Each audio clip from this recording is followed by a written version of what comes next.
안녕하십니까. 단국대학교 김원중 교수입니다. 이번에는 한비자의 통치론에 대해서 말씀드리도록 하겠습니다. 예, 통치하면 어떤 생각이 들어갈까요? 한비자는요, 이런 예를 듭니다.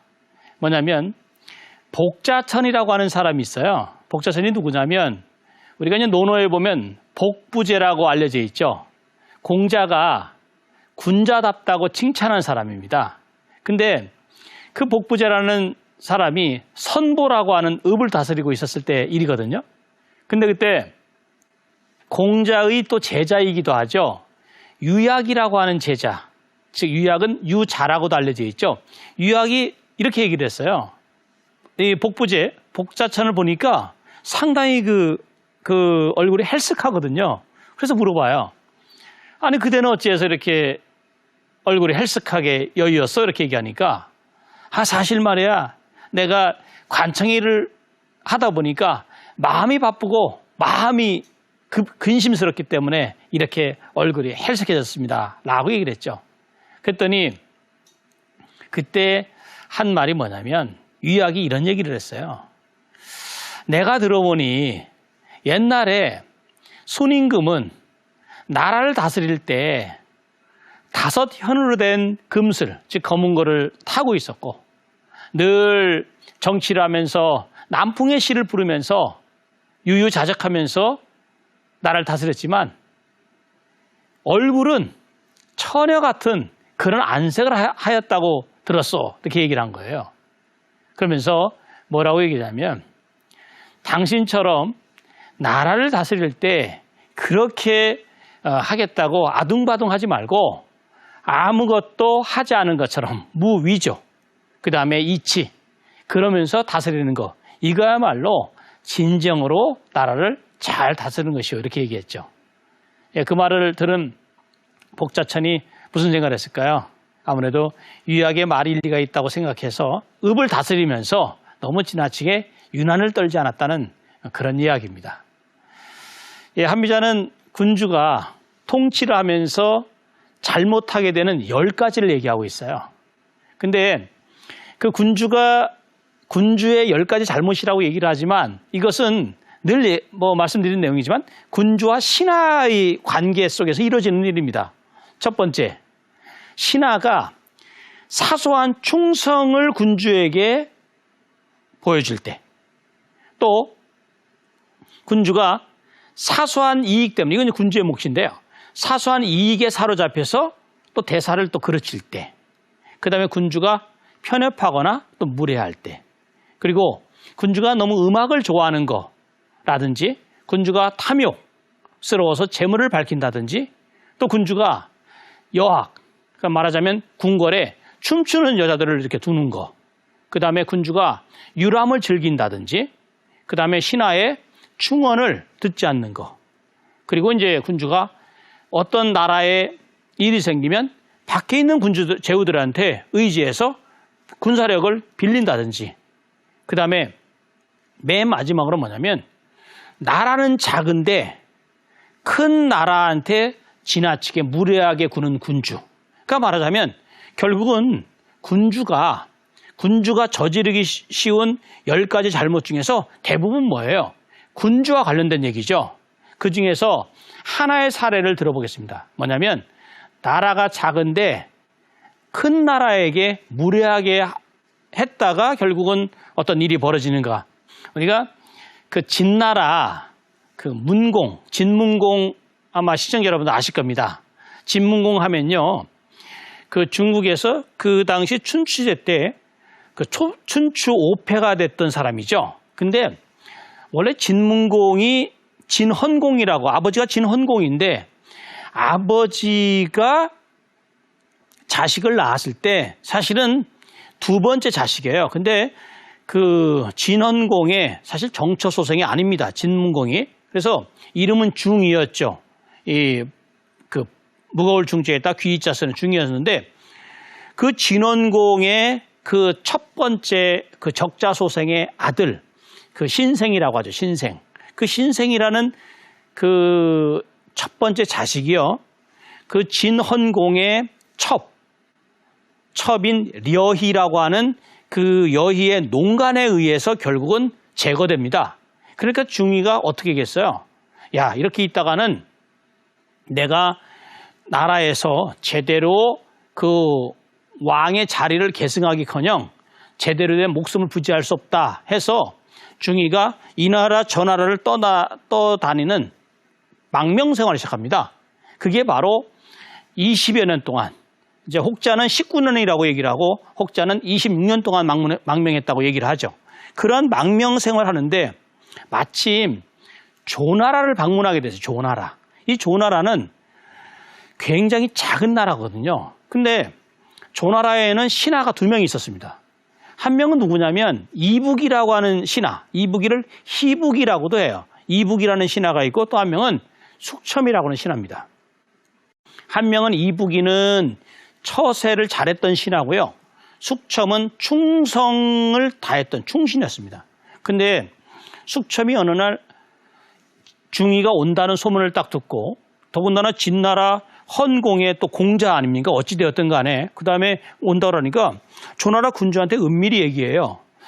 신이 들리는 말에 의하면 그 중위가 이 눈동자가 2개고 이 갈빗대는 변협, 그러니까 말하자면 통갈빗대라고 합니다. 그런데 소문에 의하면 이 눈동자가 2개인 자와 이 통갈빗대를 가진 자는 천하를 장악한다고 합니다. 그러니 그 자가 오면 몰래 한번 이 갈빗대가 어떤지, 눈이 어떤지 한번 살펴보십시오 라고 얘기를 했어요. 그래서 조나라 군주가 그 조나라 군주 이름이 공공이었었는데 이 공공이 듣고 보니까 그럴 일리가 있거든요. 그래서 중위가 오니까 그 중위의 그 목욕하는 그 장면을 보면서 갈빗대가 통갈빗대라는 것을 알았어요. 근데 혹자는 그 중위가 왔을 때 궁궐에서 바로 옷을 벗겨봤다는 그런 얘기도 있습니다. 어쨌든 그렇게 하고 나서 이 숙첨이 하는 말이 뭐냐면, 대왕 보십시오. 이 중위가 통갈빗대 아닙니까? 그러니 그를 극진하게 예우하십시오 라고 얘기했어요. 그랬더니 공공이 뭐라고 얘기했습니까?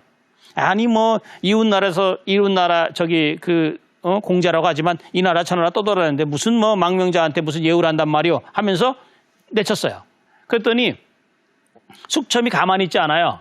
뭐라고 얘기했을까요? 바로 이어서 얘기합니다. 대왕, 그렇다면 차라리 죽여버려서 후환을 얻으십시오 라고 얘기를 했어요. 그랬더니 이 공공이 듣고 나서 뭐라고 얘기했습니까? 아니 조금 아까 예우하라고 해서 예우 안 했는데 죽이라고 하면 죽이겠어요? 아니 됐다고 그냥 숙소로 보내라고. 그래서 숙소로 왔어요. 근데 숙소로 가는 그 중위의 눈빛이 예사롭지 않습니다.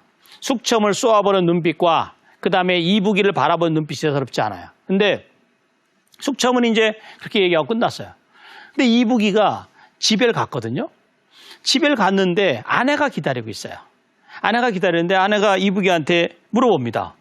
아니 대감 바깥에서 무슨 일이 있었어? 그러니까 이북이가 오늘 이런 일이 있었는데 내가 듣건데 이런 말 한 거예요. 내가 듣건데 예로부터 군주의 복은 신하에게 미치지 않으나 군주의 화는 신하에게 미친다는 말을 들었어.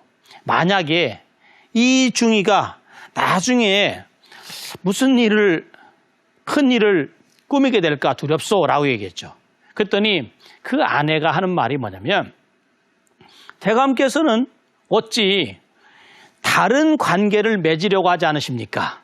그러니까 무슨 말이냐면 현재의 권력인 바로 조나라 군주인 공공과의 관계를 맺고 또 미래 권력인 중위와의 관계도 한번 맺어보라는 그런 얘기죠. 그랬더니 그럼 어떡하면 좋소? 라고 얘기를 했죠. 그렇게 얘기하니까 아내가 뭐라고 얘기하냐면, 대감께서는 오늘 있었던 일에 대해서 사과하는 편지를 소첩에게 주시면 모든 것을 소첩이 알아서 하겠습니다 라고 얘기했죠. 그랬더니 줬어. 그러면은 그렇게 하리다 하면서 오늘 있었던 일에 사과하는 편지를 줬어요. 어떻게 했을까요? 그 아내가 큰 항아리를 준비했어요. 그리고 항아리 밑에다 뭘 깔았을까요? 멀리 이렇게 돌아다니니까 노잣돈이 필요하겠죠? 노잣돈을 깔았어요. 돈을 쭉 깔았습니다. 그 위에다가는 자기가 정성껏 마련한 음식을 쭉 깔았어요. 그리고 나서 그 위에다가는 바로 자색옥. 자색옥이라는 것은 뭐냐면 황제의 권력을 상징하죠. 그 자색옥을 깔고 그 위에다는 편지를 간절하게 쓴 사과하는 편지를 보냈습니다. 그래서 사람을 시켜서 중이가 있는 숙소로 가게 했죠. 중이가 밤에 뭐 밥을 제대로 먹었겠습니까? 바깥에서 음식 냄새가 나니까 이거 뭐지 하면서 항아리를 갖다 가져와 보니까 사과하는 편지 구구절절해요. 그 밑에 자색옥이 있어요. 그 다음에 그 밑에 뭐가 있어요? 너무나도 맛있는 음식이 있는 거예요. 음식을 맛있게 먹고 그 밑에 보니까 황금으로 된 노잣돈이 황금 동전이 쫙 깔려 있는 거예요. 중이가 어떻게 했을까요? 바로 이렇게 편지를 썼습니다. 보내주신 편지 잘 받았어. 보내주신 음식 잘 먹었어. 보내주신 옥은 잘 간직하겠어. 그러나 내가 보내주신 황금 동전은 내가 받을 수가 없어. 이것은 내가 다시 돌려보내니 백성들을 위해서 잘 쓰도록 하시오. 그러고 나서 맨 말미에 뭐라고 했냐면 혹시 훗날 내가 나라를 찾게 된다면 뭔가 큰일을 할 수 있을 큰일을 할 것 같은데 그때 내가 당신을 한 번 정도 도와줄 일이 있을 것이오 라고 얘기를 했어요. 그리고 나서 중이는 결국은 고국으로 바로 돌아가지 못하고 진목공한테 가서 약 한 3년 동안 그 밑에서 정말 갖은 그러니까 망명생활을 하다가 진목공한테 군대를 빌려받아서 결국 나라를 되찾았죠. 그때 진문공이 왕이 된 나이가 바로 62살이었죠. 왕이 되고 나서 바로 곧바로 전쟁을 일으키지 않았습니다. 왜? 밑에 있는 신하들이 반대하니까요. 왜냐하면 망명생활 오랫동안 했으니까 밑에 있는 신하들이 반대할 거 아닙니까? 그래서 사기에 보면 3년 정도 더 기다린 다음에 결국 전쟁을 일으켰죠. 일으키면서 뭐라고 얘기했을까요? 바로 그 조나라의 그 궁궐을 성벽을 3중으로 포위했다고 기록을 하고 있습니다. 그리고 숙첨이라는 놈을 포승줄로 묶어서 데리고 가라. 나는 그 자를 죽이고 그 자를 효실하겠다라고 얘기했죠. 근데 어때요? 한 사람 걸리는 사람이 있죠. 누구예요? 바로 이부기가 걸리죠. 이부기한테는 따로 편지를 보냈습니다. 편지를 보내서 이렇게 얘기를 했죠. 내가 곧 공격하게 될 건데 당신의 집에다 표시를 하시오. 네, 그러면 내 군사들한테 당신 집은 공격하지 못하게 하겠소 라고 얘기했죠. 그랬더니 이부기가 혹시 몰라서 자기 집에다 표시를 했는데 거기에서 그랬더니 그 집만 공격을 안 하는 거예요. 그래서 거기에서 살아남은 군사와 신하와 백성들이 무려 700명이나 되었다고 기록하고 있죠. 바로 이것은 뭐냐면 한비자는 이 사례를 보면서 나라가 작은데 조나라의 군주가 오만하고 나라는 굉장히 작은데 그 작은 나라의 군주가 큰 나라한테 무례하면 결국은 나라는 망할 수밖에 없다라고 이야기를 하고 있습니다. 바로 이런 것들은 우리가 한비자가 생각하는 국가의 통치라는 것이 우리도 그런 얘기 많이 하잖아요.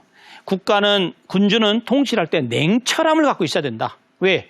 누구든지 마찬가지죠. 약소국이든 강대국이든 자존심이 있잖아요. 근데 그 자존심의 범주를 넘어서서 그것이 무례함으로 가면, 즉 선을 넘게 되면 그 나라는 위태롭다라는 부분을 한비자는 분명히 얘기하고 있다라는 거죠.